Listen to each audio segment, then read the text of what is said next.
So today's topic is about multiplex PCR. What is multiplex PCR? As its name indicate that multiplex means बहुत ज़्यादा यानी कि many multiplex PCR के जिसमें हम ज़्यादा प्राइमर्स इस्तेमाल कर रहे हैं। ज़्यादा प्राइमर्स क्यों इस्तेमाल कर रहे हैं? क्योंकि समटाइम्स ऐसा होता है हमारे पास we don't have sufficient time. अगर हमारे पास ज़्यादा टाइम नहीं है और हमने बहुत सारे जीन्स को एम्पलीफाई करना है, सिर्फ एक जीन को नहीं करना, एक सीक्वेंस को एम्पलीफाई नहीं करना, ज़्यादा सारे सीक्वेंसेस को एम्पलीफाई करना है, तो उसके लिए हमें क्या करना पड़ता है? उसके लिए हम क्या करते हैं कि हम और टाइम भी हमारे पास कम है, तो हम क्या करते हैं? हम एक ही पीसीआर के रिएक्शन में क्या करते हैं? सैंपल डाल लेते हैं और मल्टीपल प्राइमर्स डाल देते हैं, मल्टीपल पेयर्स ऑफ प्राइमर डाल देते हैं, जिससे क्या होता है कि जिस जिस जीन का हमने प्राइमर डाला होगा वो जीन जो है वो एम्पलीफाई हो जाएगी एक ही पीसीआर में, एक ही दफ़ा के रिएक्शन में। तो हमें बार बार एक एक प्राइमर डाल के जो है वो रिएक्शन नहीं करना पड़ता। तो मल्टीप्लेक्स पीसीआर क्या होता है? Multiplex PCR is a wide spread molecular biology technique for amplification of multiple targets in a single PCR experiment. कि हम इसमें क्या करते हैं? हम मल्टीपल टारगेट जीन्स को इसमें टारगेट कर सकते हैं, एम्पलीफाई कर सकते हैं एक ही सिंगल पीसीआर एक्सपेरिमेंट में, सिंगल पीसीआर रिएक्शन में।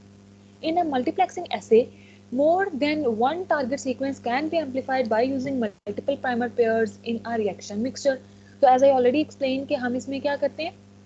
हम मल्टीपल पेयर्स ऑफ प्राइमर जो हैं वो यूज़ कर लेते हैं, उस जीन के लिए प्राइमर डाल देते हैं जिस जिस जीन को या जिस जिस सीक्वेंस को हमने एम्पलीफाई करना होता है। बाकी सारे का सारा रेस्ट ऑफ द प्रोसीजर सारा सेम है as that of the conventional PCR, बिल्कुल उस तरह से जैसे कि कन्वेंशनल पीसीआर का हमारे पास सारा प्रोटोकॉल था, बाकी सारा कुछ वैसे है। कन्वेंशनल पीसीआर में हम सिर्फ एक सेट ऑफ प्राइमर डालते हैं, एक पेयर ऑफ प्राइमर डालते हैं। इसमें हम क्या कर रहे हैं? इसमें मल्टीपल सेट्स डाल रहे हैं, इसमें मल्टीपल पेयर्स ऑफ प्राइमर्स डाल रहे हैं। Generally, up to 8 primer pairs can be used in a standard multiplex reaction. Otherwise, the yield of some amplicons is reduced and not visible on agarose gel. तो agarose jail तो हमने करनी होती है at the and पे करनी होती है, जब हमारे पास पीसीआर रिएक्शन पीसीआर हमारे पास कंप्लीट हो जाता है। तो हम क्या करते हैं? हम चेक करते हैं कि आइडेंटिफाई करने के लिए कि whether our products are present in the culture और नॉट, कि हमारे उस रिएक्शन मिक्सचर में, उस कल्चर में हमारे पास प्रोडक्ट्स बने भी हैं, एम्प्लीकॉन्स बने भी हैं या नहीं बने, कहीं पीसीआर हमारा वेस्ट तो नहीं चला गया। तो इस चीज़ को टेस्ट करने के लिए हमने एगारोस जेल इलेक्ट्रोफोरेसिस करनी होती है। अब जो मल्टीप्लेक्स पीसीआर होता है उसमें हम क्या करते हैं? उसमें हम 8 पेयर्स ऑफ प्राइमर तक तो डाल सकते हैं। 8 से अगर ज़्यादा डालेंगे तो क्या होता है, कुछ सीक्वेंसेस जो हैं वो बहुत कम हो जाते हैं, कुछ सीक्वेंसेस इतने ज़्यादा एम्पलीफाई नहीं हो पाते, जिसकी वजह से फिर उन सीक्वेंसेस का, उन जीन्स का नंबर ऑफ कॉपीज हमारे पास कम हो जाते हैं। तो हम मैक्सिमम 8 तक यूज़ करते हैं। 8 से ज़्यादा प्राइमर्स को यूज़ करना हम इतना ज़्यादा एडवांटेज नहीं होता हमें उस चीज़ का।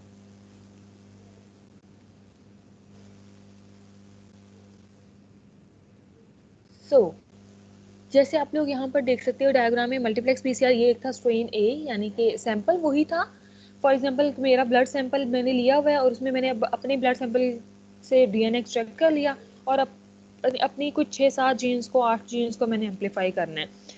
तो उनके सैंपल तो सेम है और कोई सैंपल ही नहीं है मेरे पास, बस मेरा ही ब्लड है। तो मैंने क्या करना है? सारे के सारे आठों के आठों प्राइमर्स एक ही पीसीआर रिएक्शन में डाल दूंगी, ताकि मुझे डिफरेंट डिफरेंट पीसीआर रिएक्शंस ना लगाने पड़े। तो स्ट्रेन ए के लिए प्राइमर देखें रेड कलर में शो हो रहा है। स्ट्रेन बी के लिए, यानी कि स्ट्रेन बी का मतलब है कि बी जीन, दूसरी जीन, उसके लिए ब्लू कलर के प्राइमर्स हैं। स्ट्रेन सी के लिए, सी जीन के लिए कौन से प्राइमर है? ग्रीन कलर के प्राइमर्स आपको नजर आ रहे हैं। एंड स्ट्रेन डी के लिए हमारे पास पिंक पर्पलिश प्राइमर जो हैं यहाँ पे शो कराए हुए हैं इस कलर के। वो हमने क्या किया? सारे के सारे प्राइमर्स एक ही पीसीआर ट्यूब में डाल दिए।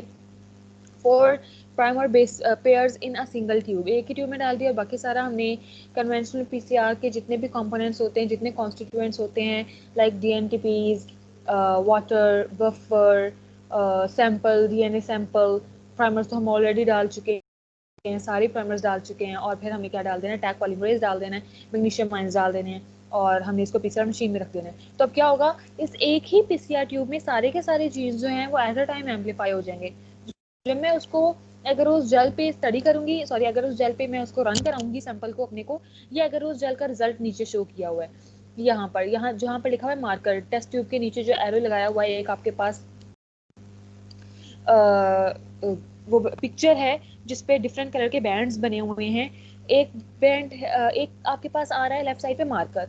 मार्कर हमारे पास ये होता है कि ऑलरेडी नॉन सीक्वेंस के हमारे पास मार्कर्स पड़े हुए होते हैं, वो हम मार्कर डाल देते हैं डीएनए का और उसके अगेंस्ट हम अपना सैंपल डाल देते हैं। तो सैंपल यानी कि जो पीसीआर में से हमारे पास निकला है, अब क्या करेंगे कि दोनों को जेल इलेक्ट्रोफोरेसिस करेंगे, रन करेंगे, मार्कर अपने हिसाब से जो है वो सेपरेट हो जाएगा और जेल अपने हिसाब, सॉरी डीएनए का जो कंपोनेंट्स है वो अपने हिसाब से सेपरेट हो जाएंगे जो हमारे पास पीसीआर में थे।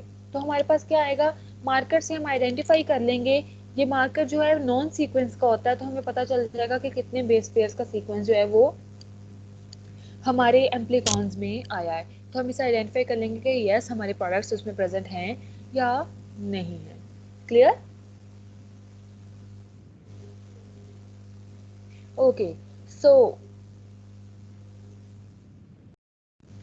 Next is reverse transcriptase PCR. What is reverse transcriptase PCR? इसके बारे में हमने पहले भी मैंने आप लोगों को थोड़ा थोड़ा ब्रीफली डिस्क्राइब किया था कि समटाइम्स हमारे पास ऐसी सिचुएशंस होती हैं जहाँ पे हमारे पास हमें आरएनए मिलता है, हमें डीएनए नहीं मिलता। हमने आरएनए से अब क्या करना है, आरएनए चूंकि लेबाइल होता है वो तो ज़्यादा देर रहेगा ही नहीं, मैं उसको स्टोर नहीं कर सकती, वो बहुत लेबाइल होता है। तो मैं क्या करूंगी, उस आरएनए से डीएनए बना के रख लूंगी। अब चूंकि वो आरएनए से डीएनए बनाया गया इसलिए वो सिंपल डीएनए नहीं कहलाता, वो सी डीएनए कहलाता है, जिसका मतलब होता है कॉम्प्लीमेंट्री डीएनए।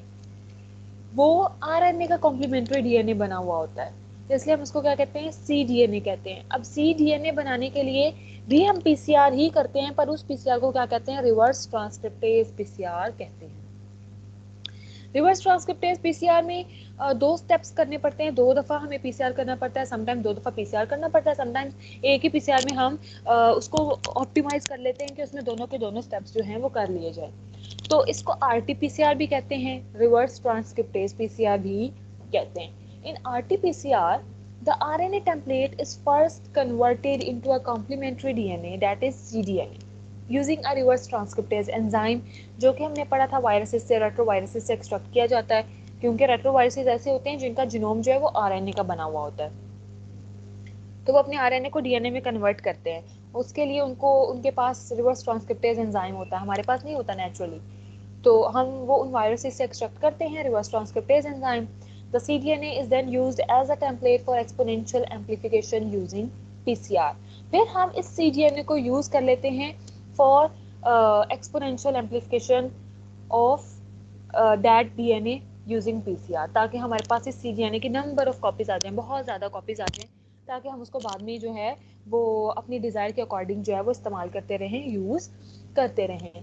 इसमें दो स्टेप्स होते हैं, एक होता है फर्स्ट स्ट्रैंड रिएक्शन, दूसरा होता है second strand reaction.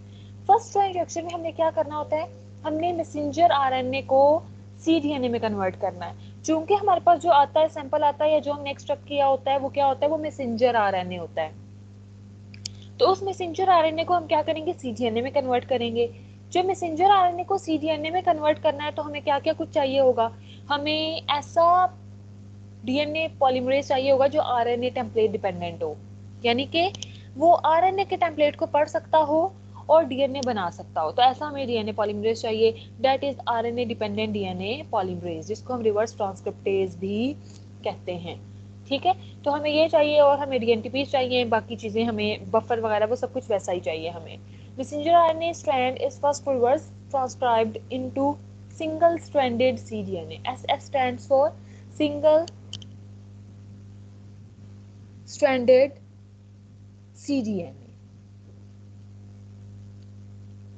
cDNA template using DNTPase and RNA-dependent DNA polymerase, that is also known as reverse transcriptase, through the process of reverse transcription। Reverse transcription का प्रोसेस करते हैं। रिवर्स ट्रांसक्रिप्शन का process किस में करते हैं, वो भी पीसीआर मशीन में करते हैं। उसमें भी स्पेसिफिक हम प्रोटोकॉल डाल देते हैं कि इतने टेम्परेचर और इतने टाइम के लिए ये काम करना है, इतने टाइम के लिए एक्सटेंशन करनी है, सो ऑन। ठीक है, जब हमारे पास cDNA सिंथेसाइज हो जाता है फिर हमारे पास क्या आता है, सेकंड स्ट्रैंड रिएक्शन आता है। सेकंड स्ट्रैंड रिएक्शन में हम क्या करते हैं, अब जो cDNA बना हुआ है क्योंकि वो थोड़ा सा होता है, सैंपल तो थोड़ा सा था, तो थोड़े से आरएनए से थोड़ा सा सीडीएनए बनेगा ना, तो हमें इसको क्या करना है, हमें इसकी मल्टीपल कॉपीज बना के रख लेनी है। Multiple copies we need large sample, हमें लार्ज साइज चाहिए सैंपल का, ताकि हम उस पर multiple reactions, multiple procedures perform कर सके, जो जो भी हमें बाद में करने हैं, जिस काम के लिए हमारे पास सैंपल आया है। तो after the CGN is generated, standard PCR is initiated. उसके बाद हम क्या करते हैं, स्टैंडर्ड पीसीआर जो हमारा कन्वेंशनल पीसीआर है वो करते हैं। After 35 or 40 cycles, millions of copies of the sequence of interest are generated. The original RNA template is degraded by RNase H, leaving pure cDNA. And पे हम क्या करते हैं, चूंकि उस cDNA के सैंपल में RNA भी मौजूद था, सैंपल तो वहीं पे ही मौजूद था, तो हम क्या करते हैं, हम उसको RNA को डिग्रेड कर देते हैं, खुद खत्म करवा देते हैं by using RNase H enzyme। तो वो RNase H एंजाइम क्या करता है, उसको डिग्रेड कर देता है RNA को, और हमारे पास प्योर cDNA का सैंपल रह जाता है। अब हम उस प्योर cDNA को आराम से जहां मर्जी यूटिलाइज कर सकते हैं, उसमें से हम RNA की सारी कंटामिनेशन खत्म कर चुके होते हैं। Here in the diagram you can see, सबसे पहले हमारे पास क्या है, हमारे पास मैसेंजर आरएनए है जो हमारे पास सैंपल आया है, ठीक है। अब इस मैसेंजर आरएनए के अगेंस्ट हमने क्या करना है, हमने एक प्राइमर डिजाइन करना है। अब प्राइमर यहाँ पर सीडीएनए को बनाने के लिए, आरएनए से सीडीएनए को बनाने के लिए हमारे पास दो तरह के प्राइमर्स होते हैं, या तो यूनिवर्सल प्राइमर्स होते हैं, या हम जीन स्पेसिफिक प्राइमर यूज कर लेते हैं। जब हमारे पास यूनिवर्सल प्राइमर होते हैं, तो यूनिवर्सल प्राइमर तो कहीं किसी भी सैंपल के साथ बाइंड कर सकते हैं। वो ऐसे प्राइमर्स होते हैं जो ओलिगो डीटीज के साथ बाइंड करते हैं, उनको ओलिगो डीटी प्राइमर कहते हैं, जो पॉली ए टेल के साथ बाइंड करते हैं। जैसे हमने पीछे पढ़ा था ना, पॉली ए टेल या पॉली जी टेल्स हम सिंथेसाइज कर लेते हैं, तो हमारे अंदर नेचुरली पॉली ए टेल हमारे कुछ जीन्स के साथ, या कुछ जीन्स का पॉली जी टेल वगैरह प्रेजेंट होती है, तो हम उसके अगेंस्ट जो है वो यूनिवर्सल प्राइमर डाल देते हैं, वो ओलिगो डीटी होता है। तो वो ओलिगो डीटी आराम से जाकर उस पॉली ए टेल या पॉली जी टेल के साथ बाइंड कर जाता है, प्राइमर बन जाता है, वो प्राइमर ही होता है, जाहिर सी बात है। तो उसके आगे क्या होता है, इनिशिएशन सॉरी एक्सटेंशन स्टार्ट हो जाती है डीएनए की। तो हमने क्या किया, हमने प्राइमर लगा दिया मैसेंजर आरएनए के साथ। अब RNA template dependent DNA polymerase आएगा, रिएक्शन के अंदर ये सब कुछ डला हुआ है, और हमारी जो है वो एक्सटेंशन स्टार्ट हो जाएगी, सीडीएनए बनना शुरू हो जाएगा। तो आप देख सकते हैं, the above strand is of messenger RNA and the below strand is of cDNA। तो नीचे वाला स्ट्रैंड जो है वो cDNA का बनता जा रहा है। तो हमारे पास क्या होता है, after some time, after few minutes, 35 minutes और 40 मिनट्स और 45 मिनट्स के बाद हमारे पास क्या होता है कि आरएनए जो है, मैसेंजर आरएनए, वो सीडीएनए में कन्वर्ट हो चुका होता है। अब हमारे पास ये देखें, ऊपर वाला स्ट्रैंड आरएनए है, नीचे वाला स्ट्रैंड सीडीएनए है, दोनों आपस में ज्वाइन हुए हैं, यानी कि कॉम्प्लीमेंट्री, एक दूसरे से बाइंड हुए हैं, क्योंकि कॉम्प्लीमेंटरिटी जो है दोनों में, आरएनए के कॉम्प्लीमेंट्री ही तो सीडीएनए बन रहा है। बस डिफरेंस कहाँ पर आ रहा है कि जहाँ पर यू था वहां पर हम क्या लगा रहे हैं, ए लगा रहे हैं, यू को रीड कर रहे हैं एज अ टी।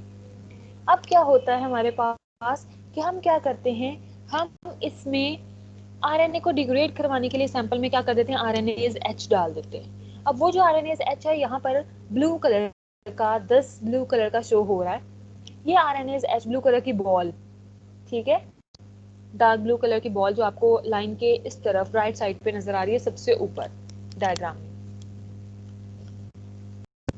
अब ये जो ब्लू कलर की बॉल है, ये ब्लू कलर की बॉल क्या करती है, ये बेसिकली आरएनएज एच है जो डिग्रेड कर देता है सारे आरएनए को। तो हमारे पास प्योरली सिर्फ सीडीएनए रह जाता है। अब सारा आरएनए डिग्रेड हो जाएगा और हमारे पास क्या रह जाएगा, सीडीएनए रह जाएगा। अब इस सीडीएनए को हमें क्या करना है, सेकंड स्ट्रैंड रिएक्शन पे ले आना है, यानी कि अब हमने इसका कन्वेंशनल पीसीआर लगा देना है। कन्वेंशनल पीसीआर में हम क्या करेंगे, अपने सीडीएनए के अकॉर्डिंग प्राइमर डिजाइन करेंगे, और उसको प्राइमर, उन प्राइमर सेट्स ऑफ प्राइमर को क्या करेंगे, डाल देंगे अपने पीसीआर के रिएक्शन मिक्सचर में, और हमारे पास जो है वो इस सीडीएनए की नंबर ऑफ कॉपीज जो हैं वो सिंथेसाइज हो जाएंगी। जैसे कि आप लोग यहाँ पे नीचे डायग्राम में देख सकते हो कि ये देखें, एक सीडीएनए था तो उससे हमारे पास 2 से 4, 4 से 8, 8 से 16, 16 से 32 और इतने सारे सीडीएनए के मॉलिक्यूल जो हैं वो जनरेट हो जाएंगे।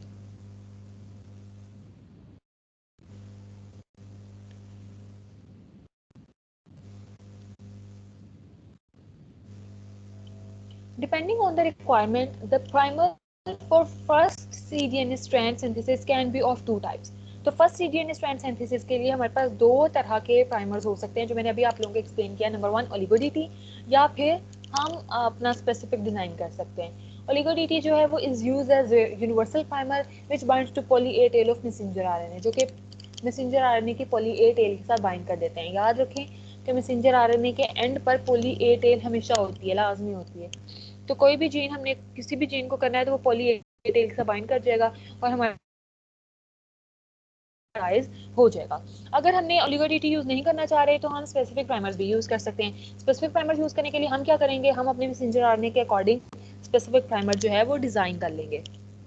स्पेसिफिक प्राइमर डिजाइन कर लेंगे तो वो हम सीडीएनए के रिएक्शन में डाल देंगे और सीडीएनए हमारे पास आ जाएगा। Number 2, reverse primers are specifically designed which can hybridize to a particular target genes or defined messenger RNA family.